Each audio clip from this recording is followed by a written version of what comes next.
lose myself, I lose it all.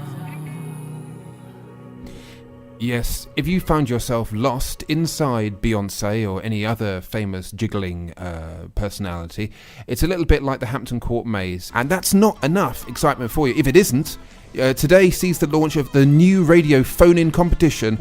That's shorthand for it is Woo, sponsored by Woo, the well-known fizzy drink. It makes you drink it and you go woo, and when it escapes from your body, it makes the same noise. Now, Mr. Dobalina, is that right? Mr. Dobalina? Yes. Dobalina, yes, has left the studio.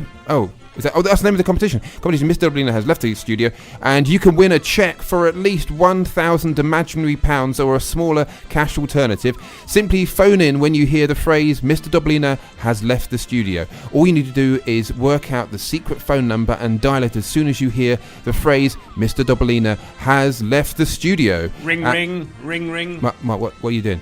I'm calling in to claim my prize. No, you're not. You're making that weird phone noise and the shape with your hand saying ring, ring. I mean, what phones go ring, ring nowadays? It's not the 19th century, you know. It's because I left my mobile at home. Yeah, but anyway, I haven't said the phrase Mr. Dobalina has left the studio. You've just said it now. I've just said it now, yes. But only to make the point that I hadn't said Mr. Dobalina has left the studio. You said it again. That's 4 times you said it. So I claim my 4 cheques for £1,000 or the smaller cash alternative. Look, the first time I said Mr. Dobalina has left the studio, I was introducing the name for the competition. The second time I said Mr. Dobalina has left the studio, I was to explain how the competition works. The third time I said Mr. Dobalina has left the studio was to point out that I hadn't said it again since explaining the rules. And the fourth time I said Mr. Dobalina has left the studio was to explain the point. And probably the 19th time I said it was all the times I've just been explaining it now. Understand? Yes. And that's £20,000.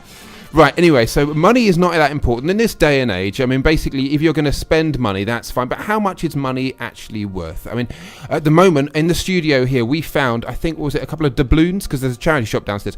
We found some doubloons, and I think they might be worth... some pantaloons. Pantaloons in doubloons, which, of course... the doubloons were in the pockets of the pantaloons. Were they? Yeah. They were. It sounds like some sort of Danny Kaye routine that half our audience are going to go, what? And the other half is going to go, pardon?